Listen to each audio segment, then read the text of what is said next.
Eternal refuge series का जो आज का सरमन मैं देने जा रहा हूं, fruits and leaves of tree of life, जिंदगी के दरख्त के फल और पत्ते। ये आज का सरमन होगा। मुकाशवा 22वां बाब और उसकी पहली 5 आयत मैं पढ़ूंगा। फिर उसने मुझे बलोर की तरह चमकता हुआ आब हयात का एक दरिया दिखाया जो खुदा और बरा के तख्त से निकलकर उस शहर की सड़क के बीच में बहता था, और दरिया के वार पार जिंदगी का दरख्त था। उसमें 12 किस्म के फल आते थे और हर महीने में फलता था, और उस दरख्त के पत्तों से कौमों को शिफा होती थी और फिर लानत ना होगी, और खुदा और बरा का तख्त उस शहर में होगा और उसके बंदे उसकी इबादत करेंगे और वो उसका मुंह देखेंगे और उसका नाम उनके माथों पर लिखा हुआ होगा, और फिर रात ना होगी और वो चिराग और सूरज की रोशनी के मुताज ना होंगे, क्योंकि खुदा उनको रोशन करेगा और वो अब्दुल्लाबाद बादशाही करेंगे। और एक रेफरेंस हिस्कियल 47वां बाब पहली आयत। फिर वो मुझे हैकल के दरवाजे पर वापस लाया और कहा, क्या देखता है कि हैकल के आस्ताना के नीचे से पानी मशरक की तरफ निकल रहा है, क्योंकि हैकल का सामना मशरक की तरफ था और पानी हैकल की दाहिनी तरफ के नीचे से मज़बा की जनूबी जानब बहता था। और इसकी 12वीं आयत, और दरिया के करीब उसके दोनों किनारों पर हर किस्म के मेवादार दरख्त उगेंगे, जिनके पत्ते कभी ना मुरझाएंगे और जिनके मेवे कभी माकूफ ना होंगे। वो हर महीने नए मेवे लाएंगे, क्योंकि उनका पानी मकदस में से जारी है, और उनके मेवे खाने के लिए, उनके पत्ते दवा के लिए होंगे। और एक रेफरेंस इमसाल 30 बाब और उसकी 17 और 18 आयत। उसकी राहें खुशगवार राहें हैं और उसके सब रास्ते सलामती के हैं, जो उसे पकड़े रहते हैं वो उनके लिए हयात का दरख्त है, और हर एक जो उसे लिए रहता है मुबारक है। आमीन। ये 3 हवाला जात मैंने एटर्नल रिफ्यूज सीरीज के हवाला से आज का sermon fruits and leaves of tree of life के हवाला से पढ़ा, और इब्रानी 6 बाब में जो हमारी मरकजी आयत सीरीज का कि हम पनाह लेने को दौड़े जा रहे हैं, तो एटर्नल रिफ्यूज के लिए।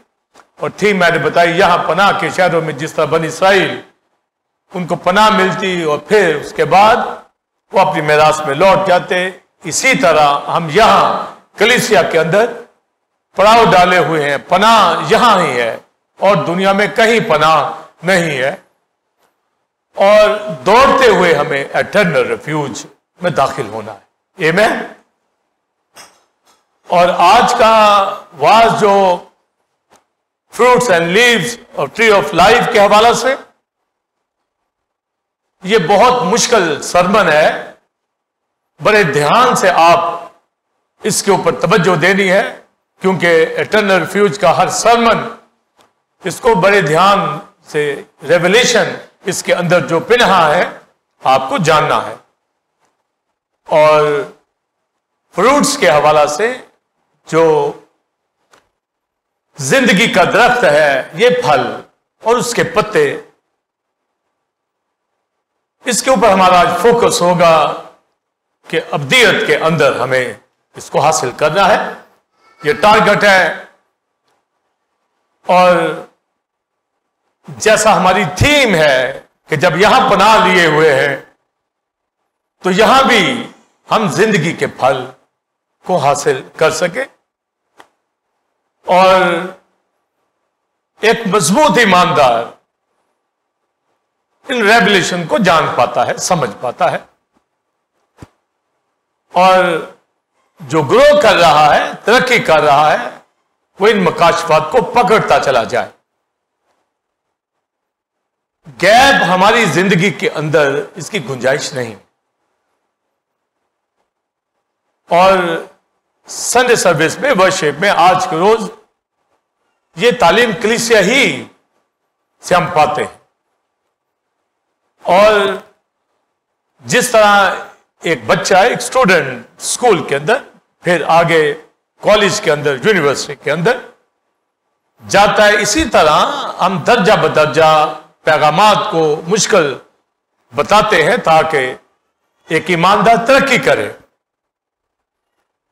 और जिनकी दिलचस्पी नहीं होती आम तालीम के लिए भी वो अनपढ़ रह जाते हैं। इसी तरह जो रूहानी तौर पर अपनी प्यास को, अपनी तशनगी को नहीं दिखाते, नहीं सीखते, वो रूहानी अनपढ़ रह जाते हैं। फिर उनके आगे मुश्किल समझ सुनाया जाए तो वो कहते हैं जी समझ नहीं आया, तो यकीनन उनको समझ नहीं आता। मगर उनके लिए भी अगर वो दिलचस्पी रखें तो बरकत शुरू हो जाती है और वो पकड़ पाएंगे इस लेवल को। इसलिए मैं हमेशा इस पे जोर देता हूं कि संडे सर्विस का दिन कोई मत मिस किया। वो जो करते हैं, कोई मजबूरी हो एक अलग बात है, अदरवाइज उनको शायद इतना प्यार नहीं, प्यार होता है पर इतना प्यार नहीं मसीह से होता कि वो अपना वक्त कलाम के शिनमा होने में गुजारें। और आप जो रेगुलर हैं और जो आज नए हैं, आपको वेलकम। इस कलाम की बारीकियों को सीखते हुए हमें आगे बढ़ना है। आमीन। और जब ट्री ऑफ लाइफ की बात आती है, जिंदगी के दरख्त के हवाला से, इसके फ्रूट के हवाला से हर एक को मालूम है कि अब्दियत में जाकर इस फल को खाएंगे। आमीन। तो जिनको ये ख्वाहिश है, डिजायर कि जिंदगी के फल को हासिल करें, वही लोग यहां से आगे बढ़ेंगे और कलाम को शिनमा होते होते आगे बढ़ते जाएंगे। ये नहीं होगा कि यहां तो वो दिलचस्पी ना रखे और उनको डायरेक्ट उस फल के सामने ले जाया जाए, ऐसा नहीं। ये दर्जा बदर्जा रूहानियत में आगे बढ़ते चले जाना है। तो पैदाइश की किताब के अंदर सबसे पहले हमें ये जिंदगी के दर्द का मिलता है, और उसके बाद फिर मुकाशवा की किताब के अंदर इसका जिक्र मिलता है, और हिस्कियल की किताब में से भी इसका जिक्र मैंने पढ़ा। तो वैसे तो जो आम फल हैं, जैसे आदम हवा बाग अदन में खाते थे, मैं आप हर तरह का फ्रूट इस दुनिया के अंदर हासिल कर सकते हैं, और जितने फ्रूट्स का टेस्ट हमें मालूम है वो हर एक को पता होता है कि कौन सा फल उसे अच्छा लगता है। दुनिया के अंदर 2000 काइंड्स हैं फलों की, 2000 फल मौजूद है। और जो दुनिया में 5-10 फल जो हैं सारी दुनिया के अंदर मशहूर होते हैं, और टॉप के जो आते हैं वो 2-3 ही होते हैं, जिसमें एप्पल तो सरफहरिस्त है, और बनाना और ग्रेप्स और दीगर चंद और ये। मगर 2000 में ये जिंदगी का फल नहीं।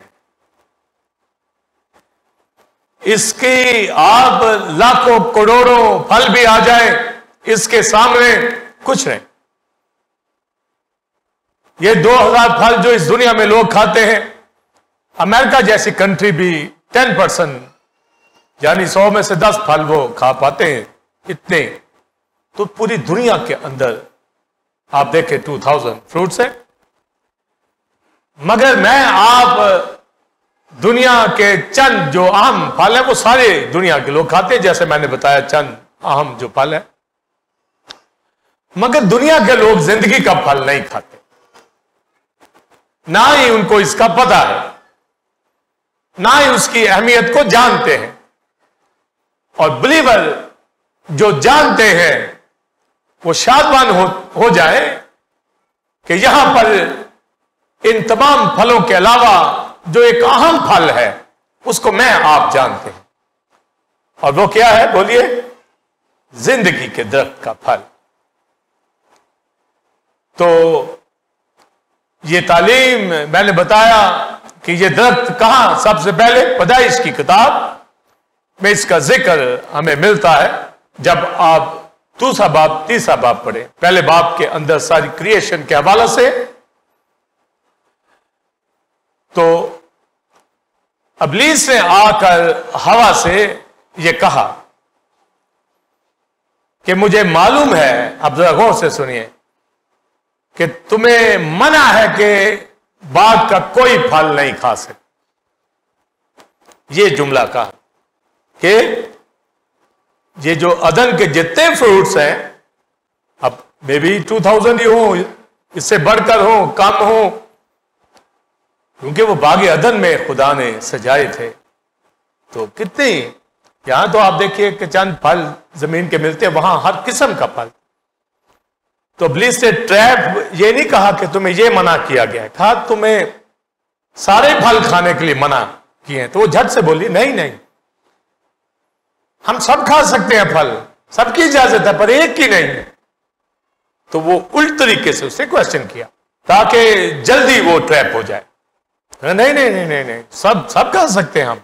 तो आप देखिए कि उसका जुमला था कि हम सब फल खाते हैं, एक ही फल मना किया गया जो बीच में है, ये कहा।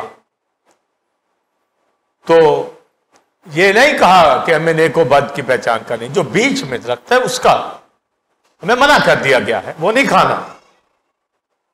इब्लीस आगे से कहता है अगर तुम खाओगे तो तुम नेको बद की पहचान के काबिल हो जाओगे। वो कहता है आगे से, तो उसने कहा अगर तुम उसे खाओगे तो तुम्हारी आंखें खुल जाएंगी। तो उसने फिर बहकावे में आ गई, उसने कहा अगर इतने सारे फल बागे अदन के खा रहे हैं तो ये पता नहीं कितना टेस्ट होगा इसका। इसका मतलब है वो जिंदगी के दरख्त में से भी खाते थे, तो लिखा सब दरख्तों का फल खाते, तो उसमें से भी खाते, पर एक का मना था। तो फल की अपनी तासीर क्या होती है, रूहानी तौर पर यह बात कर रहा हूं, जिस्मानी तौर पर तो तासीरें होती हैं, मीठे होते हैं फल, या उनमें खटास होती है या दरमियाने होते हैं। जैसे आप रोड के ऊपर जा रहे हो तो आपको इशारा मिलेगा, रेड है, ग्रीन है, येलो है। अगर आप इशारा तोड़ते हैं तो पुलिस मैन क्या कहेगा आपको कि आपने इशारा तोड़ दिया। आप कहेंगे जी नहीं, इशारा तो मैंने नहीं तोड़ा, वो तो वहीं का वहीं। तो फिर इशारा तोड़ने का मतलब एक कानून टूटा है, उसके पीछे एक कानून होता है। तो फल के पीछे हुक्म था कि ये फल नहीं खाना, ये हुक्म है। वहां कोई किताबें तो नहीं थी कि लिख के दिया हो, या उनके पास रिटर्न कोई चीज हो को वो लिखा उनके पास पढ़ते रहे। तो उन फ्रूट से उनको एक तालीम दे दी गई कि ये नहीं खाना, बाकी सब। तो पीछे एक हुक्म है, तो अगर वो खाएंगे तो हुक्म टूटेगा, और जिनकी इजाजत है वो हुक्म आपके लिए दिए गए हैं, खाएं आप। तो उस फ्रूट्स के पीछे एक लॉ था, हुक्म था। तो अगर हुक्म टूटे, हुक्म को बेना किया जाए तो ये सिन है, समझे, ये गुनाह है हुक्म तोड़ना। तो फल जो उसने खा लिया तो ये हुक्म टूट गया और वो मर गए। खुदा ने कहा जिस रोज तुमने खाया तुम मरे। इसलिए आप देखें कि बाइबल में लिखा कि जाओ सारी दुनिया में इंजील की बुनियादी करो और उन्हें हुक्म दो सब बातों पे अमल करें, उनको बाप बेटे रूह कुदस के नाम से बपतिस्मा दो। अब ये देखें हुक्म है बैप्टिज्म लेने का। जो नहीं लेता वो हुक्म तोड़ता है। तो फिर बरकतें उसकी जिंदगी में कैसे आएंगी?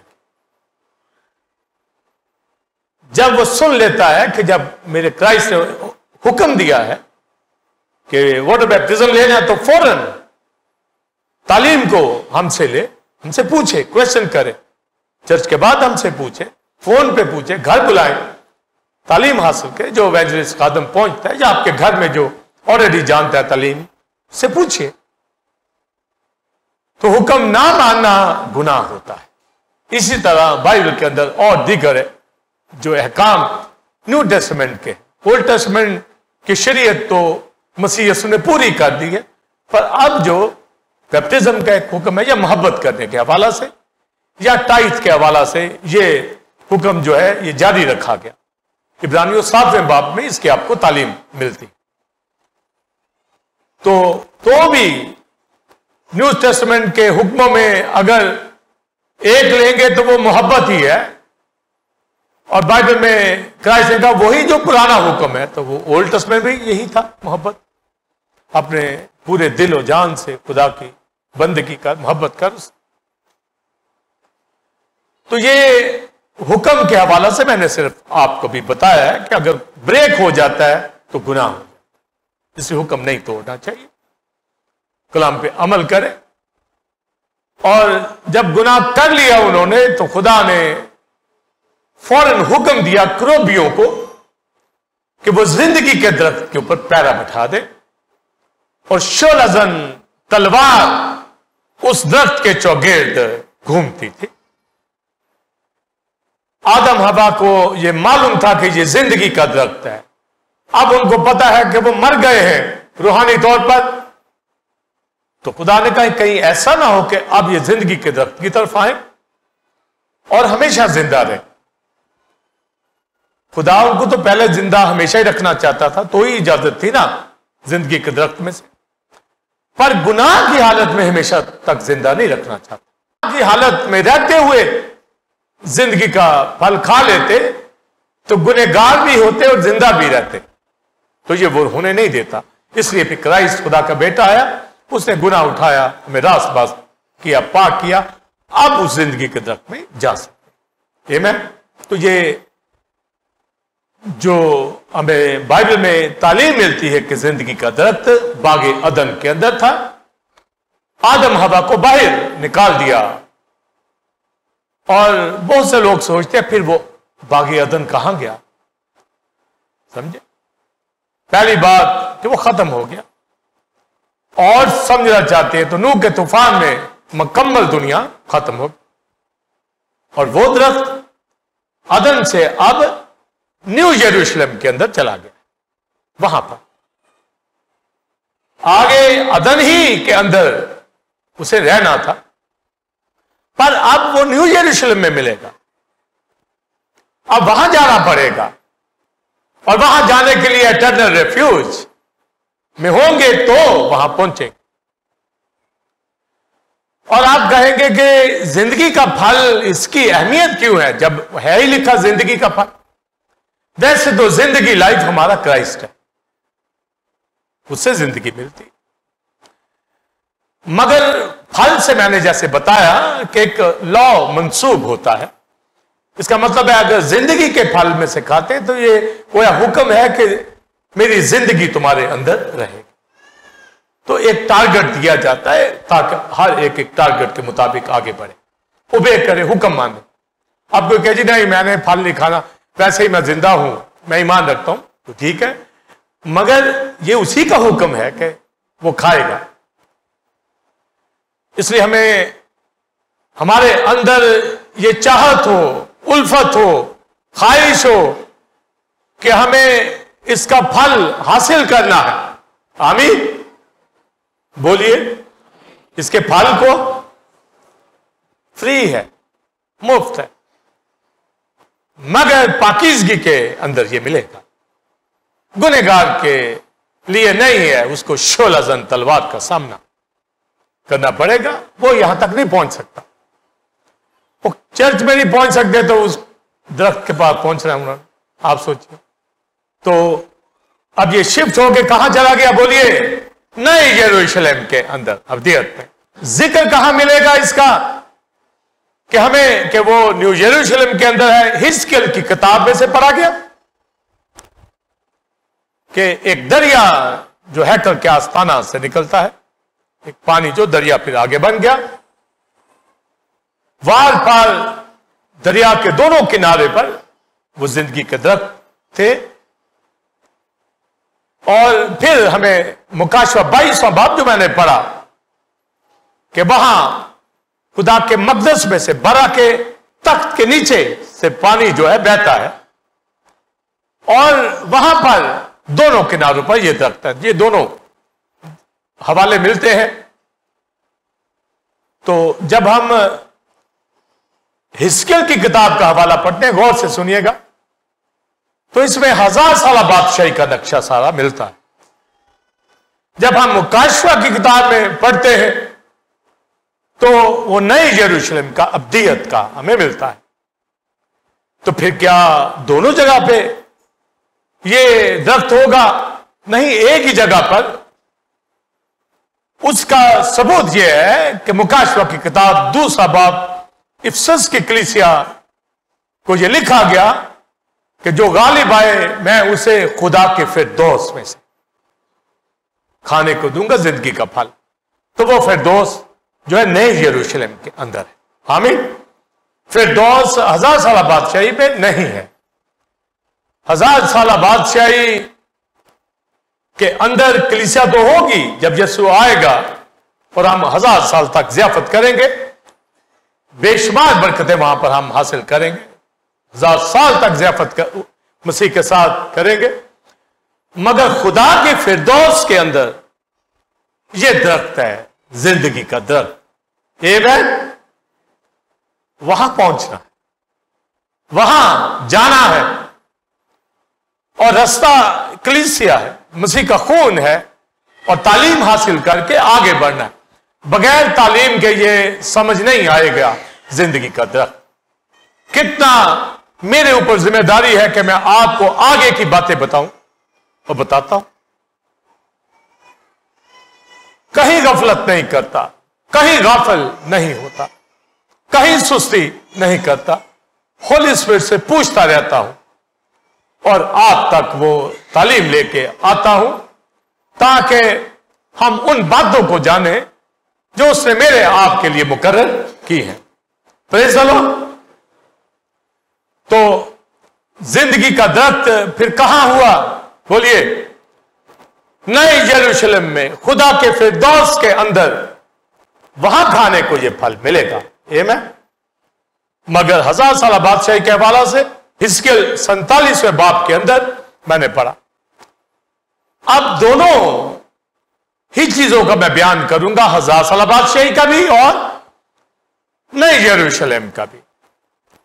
1000 साल बादशाही के हवाला से जहां जो 47वें हिस्कियल के चैप्टर में लिखा कि हैकल के आस्ताना के नीचे से पानी जो है यह मशरक की तरफ जाता है और फिर आगे ये जनूब की तरफ जाता है, बढ़ता बढ़ता फिर ये समंदरों तक जाता है। उसकी डिटेल, इसलिए मैंने कहा घर में जरूर जाके पढ़िएगा, अपना वक्त दीजिएगा, दूसरे कामों को जरा रोक कर इसकी तरफ तवज्जो दे ताकि तालीम को समझे। क्योंकि सारा चैप्टर मैंने नहीं पढ़ा, मगर सुनेंगे आप सारा चैप्टर और उसकी बारीकी को समझेंगे। तो एक तो हैकल के आस्ताना से ये पानी जारी होता है और जुमला सुनिए, आगे जाकर दरिया बन जाता है। ये पानी हैकल के आस्ताना से जारी होता है और आहिस्ता आहिस्ता आगे चलकर यह दरिया बन जाता है और फिर यह दरिया हमें फिरदौस में न्यू यरूशलेम के अंदर बहता हुआ मिलता है। और कहां से? खुदा के मकदस में से और बड़ा के तख्त के नीचे से यह पानी बहता है। 1000 साल बादशाही में हैकल के नीचे से और न्यू यरूशलेम में बड़ा खुदा के तख्त के नीचे से यह दरिया बहता है, जिसका आगाज 47वें बाब के अंदर से हमें मिलता है। यह 1000 साल बादशाही के हवाला से, पर इससे भी पहले यह दरिया जारी है। यह होली स्पिरिट का दरिया है, यह आबे हयात का दरिया है। मगर जब यह फूटता है, चलता है, तो पानी टखनों तक था, आगे बढ़कर यह घुटनों तक हुआ, आगे बढ़कर यह कमर तक हुआ, आगे बढ़कर यह तैरने के दर्जा को जा पहुंचा। और फिर हिस्कियल कहता है कि मैं उसे अबूर नहीं कर सकता था, वो एक बड़ा दरिया बन गया। और वो दरिया कहां मिलेगा फिर? नए यरूशलेम के अंदर। तो हिजकिय्याह 47वां बाब 2 पार्ट में आप उसको समझ। पहले पार्ट के अंदर होली स्पिरिट की मूव यहूदिया से शुरू होती है और 1000 साल बादशाही तक, और फिर ये दरिया नए यरूशलेम के अंदर आपको मिलेगा। इसलिए मैंने शुरू में कहा ये इन बातों में तवज्जो करनी है ताकि हमारी दिलचस्पी बनी रहे और हम इसको समझ पाए। होली स्पिरिट ओल्ड टेस्टामेंट के अंदर भी काम कर रहा था, मगर जब कलीसिया वकू के अंदर आती है तो क्राइस्ट ने कहा मैं जाता हूं तो रूह कुदस को तुम्हारे पास भेज दूंगा। तो कलीसिया के ऊपर नाजिल हुआ। वो हैकल के आस्थाना कलीसिया वो टेंपल है, वहां से ये बहना शुरू होता है पानी, और पानी के हवाला से हिजकिय्याह को कहा गया, जो नाप कर उसको कहा गया कि इसमें चल, तो 1000 जो हाथ उसको नापा गया, तो कहा गया अब इसमें चल, तो वो चला तो लिखा पानी टखनों तक था, पांव के टखने तक थोड़ा सा पानी। यानी होली स्पिरिट रसूलों की जिंदगी के अंदर काम किया, इब्तदाई कलीसिया के अंदर, और फिर ये मूव आगे बढ़ी होली स्पिरिट की। और बाइबल के अंदर लिखा है पहले यहूदिया, फिर सामरिया, फिर गलील, फिर दुनिया की इंतहा तक मेरे गवाह हो गए। तो यही होली स्पिरिट की मूव है। तो ग्रेजुअली आगे ये पानी बढ़ता चला गया, वो पानी अब हमारे तक आया हुआ, समझे? ये पानी घुटनों तक है, समझे? वो पानी टखनों तक था, ये पानी घुटनों तक है। यानी बड़ा दुनिया के मुमालिक तक होली स्पिरिट की मूव है। जब तक इस्राएल मसीह की तरफ नहीं आ जाता, वो फिर कमर तक का पानी होगा। आमीन। यानी पानी जारी है, मुल्क बच रहे हैं, जिंदगियां बच रही हैं। इसको हम पर्सनली जिंदगी से भी मामूली का रेफरेंस लेते हैं कि हम ग्रेजुअली होली स्पिरिट में बढ़ते हैं, टखनों तक, घुटनों तक निजात पाते हैं, प्रेयर लाइफ होती है, मामूर होते हैं, रूह में तैरते हैं। पर्सनली भी हम इसको लेते हैं। पर यहां होली स्पिरिट की मिनिस्ट्री के मुल्कों के अंदर लेवल है। आमीन। और ये पानी आप तक पहुंचा, आप चल रहे हैं। हिजकिय्याह चल रहा था, उसने कहा घुटनों तक पानी, 1000 नापा, 1000 और नापा, तो उसमें चलकर वो कहने लगा अब तो कमर तक पानी है। यानी ये पानी अभी आना है। इंफरादी तौर पर हम इसमें आ जाते हैं, पर उसकी मिनिस्ट्री के अंदर जब इस्राएल निजात पाएगा तो ये कमर तक होगा। आमीन। और फिर जब यीशु आ जाएगा तो लिखा हिजकिय्याह के हवाला से कि उसको 1000 हाथ नापकर और कहा अब चल। वो कहता अब मैं चल नहीं सकता, पानी तैरने के दर्जे को पहुंच गया है। ये 1000 साल बादशाही के अंदर होली स्पिरिट की एक बड़ी मूव पूरी दुनिया को फिर बचाएगी। और लिखा है फिर मैं उस दरिया को अबूर नहीं कर सका। होली स्पिरिट को कोई अबूर नहीं कर सकता। उसका टेस्ट ले सकते हैं, उसमें मामूर हो सकते हैं। आप उस एक किनारे से दूसरे नहीं जा सकते। वो दरिया है जिंदगी का, होली स्पिरिट है, वो आप तक पहुंचा है, वो मेरे तक पहुंचा है। आप उतने पानियों से फायदा उठाएं, जोर हासिल करें, अपना वक्त जाया ना करें। ये ना हो कि हिजकिय्याह को तो तैरने के दर्जा से वापस लाया गया किनारे के ऊपर, ऐसा ना हो कि कोई टखनों से वापस आ जाए, कोई घुट्टों से वापस आ जाए। आप आगे बढ़िए और इंफरादी तजर्बे के अंदर रहिए और होली स्पिरिट की मूव के अंदर हो। कलीसिया का कौन सा खानदान, कौन सा भाई हम नहीं देखते कि उसका लेवल कहां। जो भी पानी वो देता है हम उसके पानियों में रहें। और जब वो दरिया बन गया तो लिखा उसको वापस किनारे पे ले आया हिजकिय्याह को, और उसने फिर किनारे, दरिया के किनारों पर जिंदगी के दरख्त देखे। आमीन। और फिर 47वें बाब में यह भी लिखा है कि ये जो पानी हैकल के आस्थाना से जारी हुआ, कमर तक आया, तैरने के दर्जा तक दरिया बन गया, तो लिखा है ये पानी समंदरों के अंदर जा गिरा। यानी समंदर से दुनिया मुराद है, सारी दुनिया की निजात के लिए ये जिंदगी, ये होली स्पिरिट की वजह से हम निजात पाते हैं, वरना ना पाते अगर वो ना होता।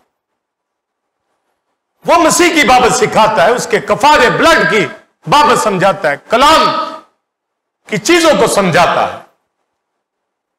तो लिखा है कि उस पानी से वो जब समंदरों में गिरा तो उनको मीठा कर दिया, और उसके किनारों के ऊपर एन जद्दी और जलीम तक माहीगीर मछलियां पकड़ने लगे, एवेंजलिस्ट रूहें बचाने लगे। और आज रूह में होकर ही कोई रूहें बचाता है, अगर रूहें नहीं बच रही तो वो एन जद्दी और जलीम के किनारों पर खड़ा नहीं है, वो समंदरों के किनारों पर, झीलों के किनारों पर नहीं खड़ा, वो रूह की मामूली को नहीं समझता, रूह के पानियों से नावाकिफ है।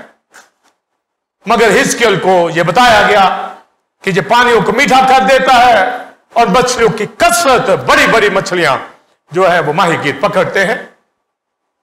मगर कुछ जगह वो नमकीन ही रही, कुछ जगह कीच ही की रही। यानी कई जगहों के ऊपर, यानी जैसे कई लोग निजात नहीं पाते, कई मुल्कों को, जगहों को छोड़ दिया। मगर जो होली स्पिरिट की मोह, ये 1000 साल बादशाही के अंदर बहुत रूहें बचेंगी। कलीसिया मसीह के आने पर उठा ली जाएगी, 1000 साल बादशाही में ज़ियाफत करेगी। मगर जो 1000 साल बादशाही में बचेंगे वो कलीसिया का पार्ट तो नहीं होंगे, मगर सेव्ड हो जाएंगे। आमीन। कलीसिया का पार्ट नहीं होंगे, मगर सेव्ड हो जाएंगे। और कुछ नहीं भी होंगे, कौमें दोनों ही हैं, पाते हैं। और यशायाह की किताब में लिखा है कि वो लोग, हम तो कलीसिया, पर वो लोग क्या कहलाएंगे? मुबारक लोगों की नस्ल कहलाएंगे। आमीन। तो ये एक बड़ी तरतीब हमें वहां मिलती है, और वो कौमें वहां निजात पाएंगी। आप कहेंगे कि 1000 साल बादशाही में दूसरे लोग भी होंगे, यकीनन। जिस तरह आज मैं आप यहां कलीसिया में हैं, 5 लोग बैठे हैं, तो क्या हमारे इर्द गिर्द बेईमान लोग दुनिया में नहीं? गैर रूहानी लोगों की भरमार दुनिया में है, मगर कलीसियाएं पाकीज़गी के अंदर मौजूद है, अपने एक दायरे के अंदर। यही सिलसिला 1000 साल बादशाही के अंदर होगा। कलीसिया होगी, और हैकल के आस्ताना से वहां बर्रा, खुदा का बेटा, और कलीसिया होंगे। पर न्यू यरूशलेम में खुदा और बेटा होगा, उसके तक से ये दरिया बहेगा। बोया होली स्पिरिट को जानने वाले खादम वही टखनों तक का पानी, घुटनों कमर तक का पानी, तैरने के दर्जे के पानी को समझते और जानते हैं। तो हिजकिय्याह का जो चैप्टर है 47वां, उसमें जो स्टेप्स हैं तैरने तक, ये सारे 1000 साल बादशाही तक। फिर जब ये दरिया बन जाता, हिजकिय्याह को दिखाया तो क्या देखता है? उसने कहा दरख्त दोनों किनारे पर, ये नए यरूशलेम का नक्शा है। वहां पर ये खुदा के फिरदौस के अंदर हमें ये दरख्त मिलते हैं। आमीन।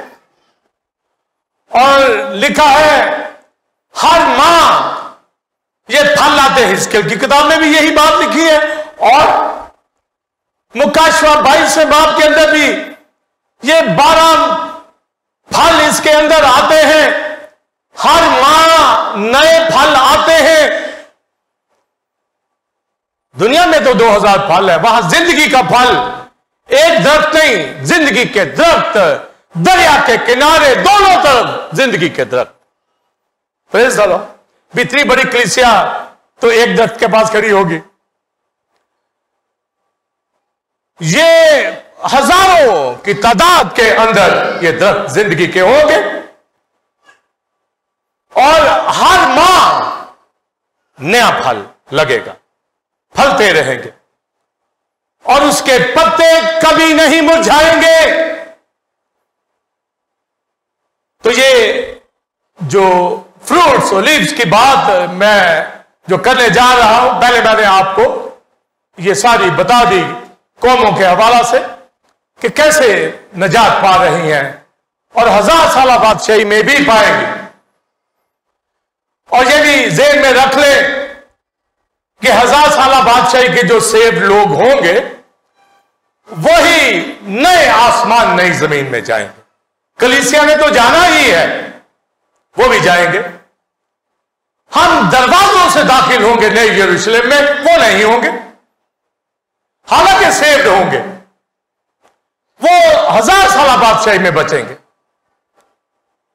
1000 साल बादशाही में मौत होगी पर नए आसमान नई जमीन में मौत नहीं होगी, समझे जी। वहां लानत नहीं होगी। मुकाशवा 22वें बाब के अंदर यह आपको मिलेगा, वहां लानत नहीं। पर 1000 साल बादशाही के अंदर जानवर मिलकर बैठेंगे, बर्रा, बैल और शेर सब मिलकर रहेंगे और दूध पीता बच्चा उसी के बिल में हाथ डालेगा। 1000 साल बादशाही में चूंकि कलीसिया तो मसीह का इस्तकबाल करके 1000 साल बादशाही में दाखिल होगी, पर बाकी दुनिया तो ऐसे ही रहेगी। यह निजाम इसी तरह चलता रहेगा। ये जहाज, ट्रेन, काम, बिजनेस, दुनिया ऐसे ही रहेगा, मगर 1000 साल बादशाही में अमन के साथ शुरू हो जाएगा और मैं आप ईमानदार रूल करेंगे। ये हमारे इख्तियार में मुल्कों का कंट्रोल होगा और हम अपनी मर्जी के मुताबिक काम करवाएंगे, समझे। मगर कौमें इस तरह होंगी और अंजील सुनाई जाएगी, वो बचेंगे, उनके लिए मौका दे दिया जाएगा ताकि वो नए आसमान नई जमीन में आ जाए। और वहां से जब वो नए आसमान नई जमीन में जाएंगे तो जैसे मैंने शुरू में अभी बताया है कि अब कलीसिया मौजूद है ना, तो दुनिया बाहर क्या तूफान है, क्या गंदगी है बाहर दुनिया के अंदर। इसलिए बाहर और अंदर की ये आपको टर्म बाइबल में मिलेगी। यही 1000 साल बादशाही में होगा और यही न्यू यरूशलेम के अंदर भी कलीसिया नए यरूशलेम के अंदर होगी और बाकी जमीन नई तो होगी, न्यू होगी अर्थ। वहां गुनहगार नहीं होगा, सब सेव्ड होंगे, पर वो कलीसिया का पार्ट नहीं होंगे, पर सेव्ड होंगे। दुनिया राष्ट्रबाजी के अंदर होगी, जिस तरह आदम हवा को रखा गया था इसी तरह का वो माहौल वहां पर होगा। और आदम हवा को यही तो कहा गया था, बढ़ो फलो और जमीन को मामूरो महकूम करो, तो वो नए आसमान नई जमीन का वो माहौल होगा। मगर कलीसिया नए यरूशलेम में होगी। तो आप नए यरूशलेम के बाहर जैसे आज ये माहौल है, लोग कहते हैं वहां पर जाकर बैठे रहेंगे, नहीं, कौमें दुनिया जदीद तरीन होगी। ये दुनिया के जो प्लैनेट स्टार हर जगह तक रसाई होगी।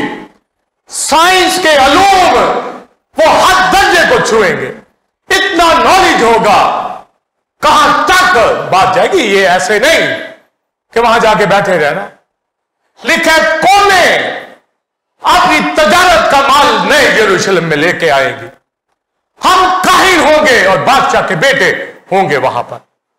हमारा काम कहानत करना और इबादत करना, खुदा को सजदा करना और मसीह के साथ नए यरूशलेम में भी उन वहां पर गैर कौमें नहीं लिखा, कौमों के ऊपर, समझे। अब गैर कौमें हम कहते हैं, पर उस वक्त नहीं, वो सेव्ड हो जाएंगे और कहानत करेंगे। यह नहीं कि नए यरूशलेम के अंदर, पूरी नए आसमान नई जमीन के अंदर। और यशाया 64-65 बाब जब आप पढ़े तो उसमें लिखा है कि वो चीजों को नया बना देता है और पुरानी ख्याल में भी नहीं आएंगी, समझे। वो सब नए हो जाएंगे, हर चीज नई हो जाएगी। हम तो कलीसिया तो ऑलरेडी ही नए थे, नई मखलूक, पर उनको भी नया बना देगा। सारी मखलूकात नेचर न्यू होगी और बगैर गुनाह के। मगर गुनाह वहां आ सकता है, न्यू यरूशलेम के अंदर नहीं, बाहर। जैसे अदन में आ गया एक आजाद मर्जी थी, इसी तरह फरिश्तों के पास आजाद मर्जी है और उनके पास भी आजाद मर्जी होगी। पर अगर कोई गुनाह करेगा वहां कुचल दिया जाएगा, हलाक कर दिया जाएगा। इसलिए वहां रास्तबाजी ही बसी रहेगी। ये मैं तो ये तो स्ट्रक्चर मैंने बयान किया, मगर जो मेरा मरकजी थॉट एटर्नल रेफ्यूज के हवाला से है, वो फल के हवाला से, कि हम वहां जाकर क्या करेंगे, बोलिए, फल खाएंगे। ये फल मुझे आपको 1000 साल बादशाही में तो नहीं मिलेगा, मगर ये कहां मिलेगा, न्यू यरूशलेम के अंदर फल मिलेगा, पत्ते नहीं मिलेंगे। पत्ते कौमों के लिए हैं। हालेलुया। लिखे उन पत्तों से कौमों को शिफा, जिंदगी नहीं, शिफा। ये न्यू यरूशलेम के अंदर है। मुझे आपको अबदी जिंदगी एटर्नल रेफ्यूज में जा रहे हैं, वहां खाने को फल मिलेगा, पत्ते नहीं। इफसस की कलीसिया को यही कहा गया कि उस दरख्त के, जिंदगी के दरख्त में से खाने को, बोलिए, फल दूंगा, पत्ते नहीं। हिजकिय्याह की किताब के अंदर भी लिखा, पत्ते किसके लिए होंगे, कौमों की दुआ के लिए, कौमों की शिफा के लिए। और मुकाशवा 22वां बाब, उसमें क्या पढ़ा, पत्ते किसके लिए होंगे, बोलिए, कौमों की शिफा के लिए, हीलिंग लीव्स। ये पत्ते मेरे आपके लिए नहीं होंगे। क्यों नहीं होंगे, क्योंकि हम तो जिंदगी में होंगे, वहां ना मौत रहेगी, ना बीमारी रहेगी, ना आंसू रहेंगे, ना दर्द रहेगी। हम तो बीमार हो गए ही नहीं है, तो इसलिए ये पत्ते हमारे लिए नहीं। ये पत्ते कौमों के लिए हैं, पर वो सेव्ड होंगे। ये गैर कौमों के लिए भी पत्ते नहीं। जिस तरह आज मैं आप यहां पर यीशु पर ईमान लाकर जिंदगी पा चुके, यहां पनाह लिए हुए हैं, समझे जी, मगर यहां पर हीलिंग के लिए मैं लाइनें नहीं यहां लगाता। क्यों नहीं लगाता, हम जिंदगी के अंदर, आपको कई चर्चेस के अंदर, कई इबादत में लाइनें मिलेंगी, वो शिफाई के ऊपर लगे होते हैं। इसका मतलब है उनको जिंदगी की पहचान नहीं। यह नहीं कि हमने शिफा के लिए दरखास्त नहीं देनी या दुआ नहीं करवानी। यकीनन ग्रीक लफ्ज सोजो, जिसका मतलब सल्वेशन और हीलिंग दोनों है, रोमियो 10वें बाब के अंदर। जब यीशु पर ईमान लाते हैं तो हम नजात भी पा जाते हैं और शिफा। जब जिंदगी मिल गई, ये पैंडेमिक में मैं 65 साल का बंदा ऐसे कलाम सुना रहा हूं, हाँ भी सुना रहा हूं, आप भी इसी तरह आ रहे, मर भी जाए तो भी जिंदा रहेगा। भी मैं मर जाऊं तो भी जिंदा ही रहना ना, तो भी डर किस चीज का, जिंदा है। लिहाजा सुनिए, यहां कलीसिया में हम मौजूद है ईमानदार, गैर कौमें जब क्रूसेड हो या कलीसिया में, हमें भी फोन आते रहते हैं मुस्लिम्स के, गैर कौमों के, बीमार हैं जी दुआ करें, वो शिफा पा जाते हैं, समझे। वो इबादत में आते हैं, यीशु के नाम पर ईमान लाते हैं, शिफा पा जाते हैं, पर जिंदगी नहीं, निजात नहीं पाते। ये पत्ते उन्हीं के लिए हैं जो सिर्फ शिफा पाना चाहते हैं, पर फल उनके लिए हैं जो जिंदगी पाना चाहते हैं। हालेलुया। लिहाजा हीलिंग लेनी है तो पत्तों से काम चलाइए, जिंदगी लेनी है तो फलों से।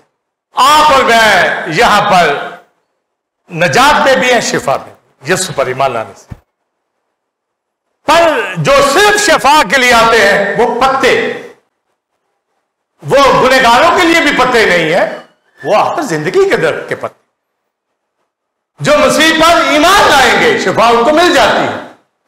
पर अगर वो कहे कि मुझे जिंदगी चाहिए तो वो फल खाने को देगा, और अब्दियत में तो वो फल हमने खाना है जो जिंदगी के लामत। मगर यहां पर भी पना लिए हुए, और इंसान की किताब 3रा बाब और उसका हवाला मैंने पढ़ा, मुबारक है वो जो हिकमत को पाता है, उसके सब रास्ते सलामती के हैं, जो उसे पकड़े रहते हैं, बोलिए, उनके लिए हयात का दरख्त है। हालेलुया, जिंदगी का दरख्त है। हिकमत ये नॉलेज से वकूफ में आएगी, समझे, बगैर इल्म के नहीं आती। ये एक पैकेज है हिकमत का, इसमें नॉलेज भी है, अंडरस्टैंडिंग भी, तीनों इकट्ठे। अगर कोई कहता मेरे पास हिकमत है तो उसके पास खिल्द भी होगा, उसके पास इल्म भी होगा, क्योंकि 3रे बाब इंसान में लिखा कि उसने हिकमत से जमीन की बुनियाद डाली। हिकमत से तो नॉलेज था तो हिकमत से बनाई ना। उसने फहम से आसमानों को कायम किया, और आगे सुनिए, इल्म से, नॉलेज से समंदरों के सोते फूट निकले। तो ये नॉलेज, इल्म, आज भी बगैर इल्म के आप कोई काम नहीं कर सकते। तो खुदा का इल्म, नॉलेज, मार्फत, हिकमत, अगर आप उसको एक लफ्ज देंगे तो वो खुदा का कलाम है। Word of God, सब चीजें उसी के वसीला से पैदा हुई। मैं आप उसी कलाम से नए सिरे से पैदा हुए हैं। गोया कलाम के अंदर रहेंगे, सुनते रहेंगे, हिकमत, मार्फत, फहम हमारे अंदर रहेगा। तो लिखा उसको ऐसे पकड़े रहे कलाम को, हिकमत, दानाई को, तो वो तुम्हारे लिए क्या होगा, बोलिए, हयात का दरख्त, जिंदगी का दरख्त होगा। तो मैं आप यहां पर जिंदगी के दरख्त में से खाते हैं। Praise the Lord. हम खादम है, ये क्वाइट ऊपर, सब नीचे, आप सबको मालूम होना चाहिए कि आप दाना लोग हैं, विस्डम वाले, क्योंकि कलाम हमारे पास। ये जिंदगी के दरख्त का फल खा रहे हैं, ये टेस्ट पता है, नजात जाता है तो ये टेस्ट पता है। जिंदगी हमारे पास है, ये टेस्ट हमें पता है। हम बदकार गुनहगार लोग नहीं हैं, गुनाह नहीं करते। तो जब ये कायनात हिकमत, मार्फत, फहम, खुदा के कलाम, इल्म से, इल्म, खुदा का इल्म, उससे सोते फूटे। आज भी साइंटिस्ट इल्म के जरिए से चीजें जो है वो वकूफ के अंदर आती हैं। एटॉमिक बॉम्ब जो बनाया गया ये इल्म से। आपके घर में एसी है, ये नॉलेज से, ये इल्म से ये चीजें आई हैं। आपके घर के अंदर जो भी जरूरत की चीज है, ये नॉलेज से ये चीजें हमारे पास आई हैं। कायनात का इल्म, नॉलेज पूरा भरपूर, ये आम किताबों में नहीं है, वो भी पढ़नी जरूरी है। मगर ये जो हेवन का नॉलेज है वो आपको यहीं से मिलेगा। ये बाइबल की जो किताब है मेरे बस्ते के अंदर, आपके बस्ते के अंदर, ये उससे मिलेगी आपको। पढ़ते हैं या नहीं पढ़ते ये आपको पता है। कितना प्यार करते हैं आपको पता है। कितना खुदा के साथ चलते हैं, कितनी गहराइयों के अंदर आप हैं। कि टखनों से वापिस हो गए हैं, गुड्डों से वापिस हो गए हैं। हमें नमकीन जगह नहीं बनना, हमें कीच वाली जगह नहीं बनना, हमें शीरीन जगह, मीठी जगह, कलाम वाली जगह, खुदा की कलीसिया मुकद्दसों के साथ। और जिनको पहचान नहीं है वो इन पानियों क्या समझे। दाऊद कहता है कि उसने मुझे पानी की नदियों के किनारों पर लगाया है। हमें जितना कलाम सुनेंगे, ये पनाह की जगह है, यहां पर आब हयात का दरख्त मौजूद है। मैं आपको नजर आ रहा है या नहीं? ये कलाम ही तो सुना रहा हूं, यही आब हयात का दरख्त है, ट्री।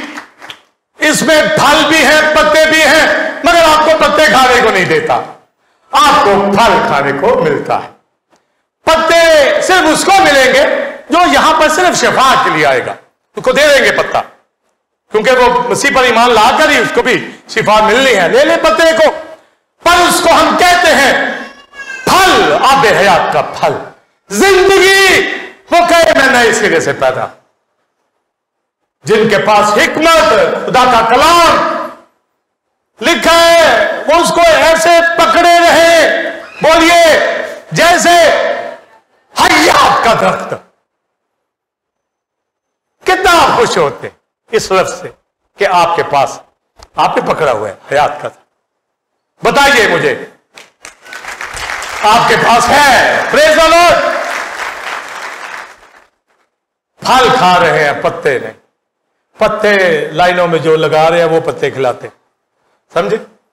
हम यहां पत्ते नहीं खिलाएंगे। हालांकि ये बुरी बात नहीं है कि जो मसीह पर ईमान ले आए तो वही पत्ते भी उसी को मिलेंगे।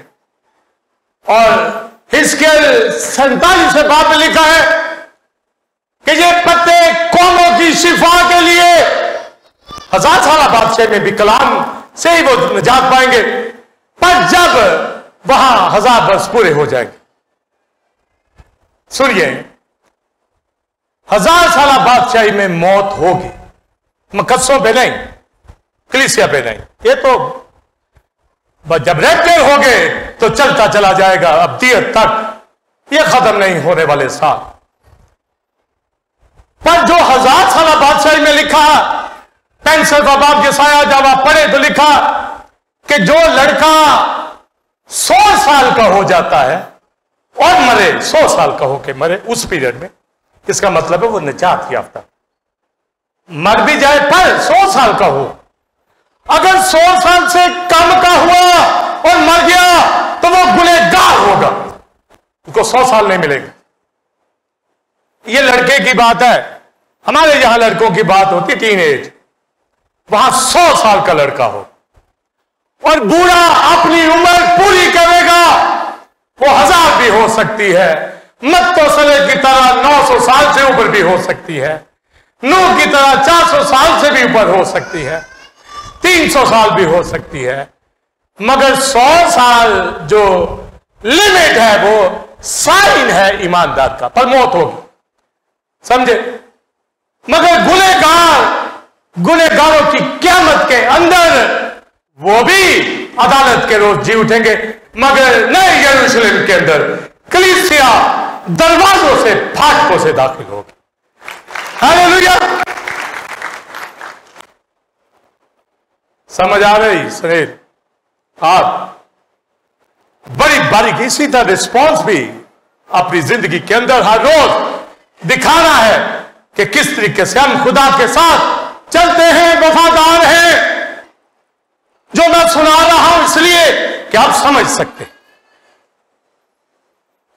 अगर ना समझते तो मैं आपको सान बातें बताता, पर आप समझते हैं। अगर नहीं समझ आ रही तो रोज रोज फेलोशिप में मजबूत हो, आगे बढ़िए। तो बाइबल मुकद्दस के अंदर जो बात मैंने बताई कि यहां पर पनाह लिए हुए हैं और आगे क्या कर रहे हैं, दौड़े हुए अपनी पनाह के लिए जा रहे हैं ताकि जिंदगी के फल को खाए हर माह। अब जब हर माह का बात है तो महीने तो यहां सूरज के मुताबिक होते, चांद के मुताबिक होते, तो इसका मतलब है ये जॉर्जियन कैलेंडर जो वकूफ के अंदर आया है या मून के हिसाब से, तो हर माह, तो वहां पर तो लिखा नए यरूशलेम में बड़ा चिराग होगा और वहां सूरज चांद की जरूरत नहीं होगी। लिखा है दिन रात को फाटक खुलेंगे, रात होगी नहीं, और कौमें उम्मतें शान और शौकत का सामान लेके आएंगी नए यरूशलेम के अंदर। दुनिया की फरावानी, दौलत, बरकतें उस नए आसमान, नई जमीन में होंगी। हम सिर्फ यरूशलेम के अंदर नहीं बैठे होंगे, सारी दुनिया में, प्लेनेट में जहां मर्जी जा सकते। हालेलुया।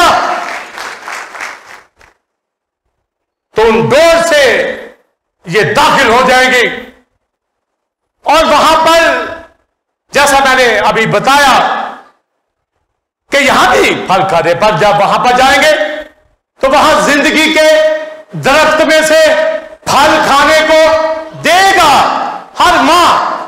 तो ये हर माह का ताल्लुक 1000 साल बादशाही में यही रहेगा, और नए आसमान में भी यही रहेगा। नई जमीन पर तो सूरज होगा, पर नए यरूशलेम के अंदर सूरज नहीं होगा, वो बड़ा ही चराग। हालेलुया। तो ये हर माह वो नए मेवे वहां होंगे। यहां भी हर माह, हर वीक जिंदगी के दरख्त में से नया कलाम आपको सुनने को मिलता है।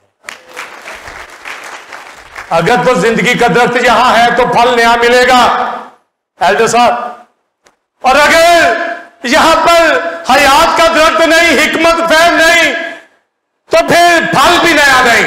तो फल आपको नया मिलता है या नहीं? ये फल खाते रहें तो यहां जिंदगी है। यहां से कलीसियाओं से आउट नहीं होना, निकलना नहीं। वो बदनसीब लोग हैं जिनको पहचान नहीं, उनको जिंदगी की पहचान नहीं।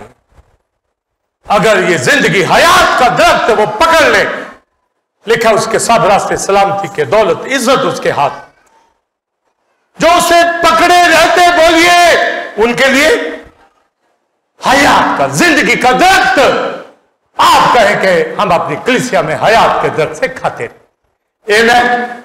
शिफा भी है, पर यहां भी गैर कौमें शिफा पा जाती है ईमान लाकर। इसलिए क्रूसेड में जहां शिफाएं होती हैं वो ये सुपर ईमान लाकर, पर कलीसिया में पत्ते नहीं मिलेंगे, यहां फल खाने को मिलेगा, कलाम सुनने को मिलेगा, नजात, शिफा, सभी कुछ हमारे पास है।